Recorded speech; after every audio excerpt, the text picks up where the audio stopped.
Exam रूप के YouTube channel में आप सभी का स्वागत है। आज के इस सेशन में हम बताने वाले हैं क्लास 8 का पार्ट टू जो साइंस चैप्टर होगा। चैप्टर का नाम है सूक्ष्म जीव मित्र एवं शत्रु। सूक्ष्म जीव मित्र और शत्रु। तो सबसे पहले हम लोग समझ लेते हैं सूक्ष्म जीव क्या है। तो सूक्ष्म जीव इसका परिभाषा भी हम यहाँ पर लिख दिए हैं। ऐसा जीव जिन्हें नंगी आंखों से नहीं देखा जा सकता है। माने सूक्ष्म जीव जो होता है ऐसा जीव जो जिससे हम अपने आंखों से नहीं देख सकते हैं, उन्हें देखने के लिए सूक्ष्मदर्शी की आवश्यकता होती है, उसे हम सूक्ष्म जीव कहा जाता है। माने जो जीव होते हैं उसे हम अपने आंखों से नहीं देख पाते हैं, उसे देखने के लिए सूक्ष्मदर्शी जो है एक यंत्र है, तो इससे हम लोग देख पाते हैं, उसे ही हम लोग क्या कहते हैं, सूक्ष्म जीव कहते हैं। ठीक है। अब जो सूक्ष्म जीव है ये 4 प्रकार के होते हैं। कितने प्रकार के छोटू? 4 प्रकार के। पहला होता है जीवाणु, दूसरा होता है कवक, तीसरा प्रोटोजोआ और चौथा होता है शैवाल। शैवाल को हम लोग काई भी बोलते हैं या एग्ली भी बोलते हैं। ठीक है। अब हम लोग बारी बारी से समझेंगे। तो सबसे पहले हम लोग समझते हैं जीवाणु यानी बैक्टीरिया क्या है। ठीक है। 1 नंबर तो बैक्टीरिया। जीवाणु एक कोशिकीय जीव है। क्या है? एक कोशिकीय जीव, माने जो एक कोशिका से बनकर बना होता है उसे एक कोशिकीय जीव कहते हैं। जैसे मानव बहुत सारे कोशिकाओं से मिलकर बने होते हैं। जैसे हम लोग के लिए सांस लेने के लिए नाक है, सुनने के लिए कान है। ठीक है। जो कोशिका होते हैं, एक कोशिकीय जीव होते हैं, उसके कुछ भी पार्ट नहीं होते हैं और वो एक ही कोशिका का होता है, जिसका केंद्रक नहीं होता है। माने जो जीवाणु है इसका केंद्रक नहीं होता है। इसका आकार जो होता है गोल, चपटा, छड़नुमा आदि प्रकार का होता है। ठीक है छोटू। जीवाणु हवा, मिट्टी, पानी, मानव शरीर तथा जानवरों में पाया जाता है। ठीक है। जो जीवाणु होता है हवा, मिट्टी और मानव और जानवर के शरीर में पाया जाता है। जैसे में हम यहाँ पर पढ़ा रहे हैं तो हमारे हाथ में भी बहुत सारे बैक्टीरिया, बहुत सारे जीवाणु है, लेकिन हम देख नहीं पा रहे हैं। इसको देखने के लिए हम सूक्ष्मदर्शी का प्रयोग किया जाता है। ठीक है। अब हम लोग छोटू देखते हैं कवक। 2 नंबर कवक, इसको इंग्लिश में बोलते हैं फंगी। क्या कहते हैं छोटू? कवक को फंगी कहते हैं। तो ध्यान दीजिए यह परपोषी होता है। क्या होता है? कवक जो होता है परपोषी।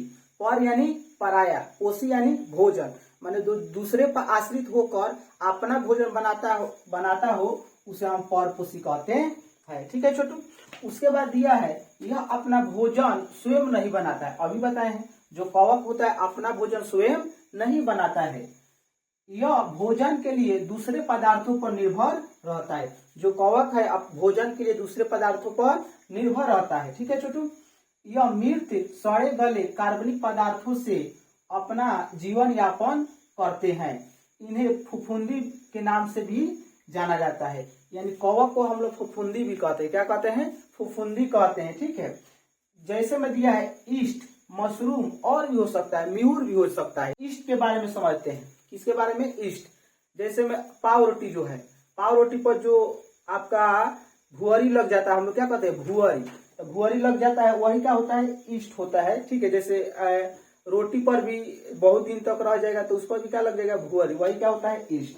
अब मशरूम क्या होता है? आम भाषा में समझिए, जैसे कोई भी पेड़ पौधा सड़ गल जाते हैं। क्या होते हैं? सड़ गल जाते हैं। तो ऊपर हम लोग कहते हैं कि क्या इस सांप के छाता है, तो सांप के जो छाता है वही उसी प्रकार होता है मशरूम। ठीक है छोटू। अब हम लोग देखते हैं शैवाल। क्या देखते हैं? शैवाल। तो नाम ही से पता चल रहा है शैवाल। शैवाल जो होता है कैसा होता है?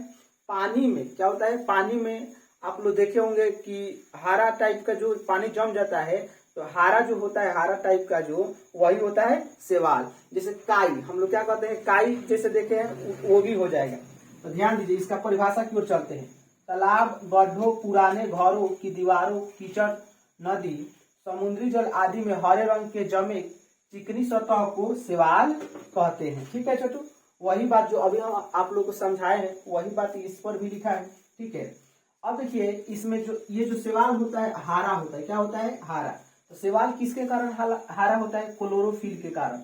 जो शैवाल होता है ये स्वपोषी होता है। क्या होता है छोटू? स्वपोषी। ठीक है। अब हम लोग देखते हैं प्रोटोजोआ। इसको स्क्रीनशॉट लीजिए। अब हम लोग देख लेते हैं 4 नंबर प्रोटोजोआ। क्या देख लेते हैं छोटू? प्रोटोजोआ। यह एक कोशिकीय जीव है। प्रोटोजोआ क्या होता है? एक कोशिकीय जीव है। एक कोशिकीय जीव आप लोग का बता दिए हैं। ठीक है। शुरू में ही बता दिए एक कोशिकीय जीव क्या होता है। जो एक कोशिका से बना होता है उसे एक कोशिकीय जीव कहते हैं। ठीक है, हम लोग जो है मानो जो है बहुत सारे कोशिकाओं से बने होते हैं, तो हम लोग बहुकोशिकीय हो गए। यह पौधे और जानवरों कोशिकाओं से मिलते जुलते हैं, माने जो प्रोटोजोआ है पौधे और जानवरों से मिलते जुलते हैं। ठीक है छोटू, यह परपोषी होते हैं। प्रोटोजोआ होता है परपोषी, अभी बताए हैं।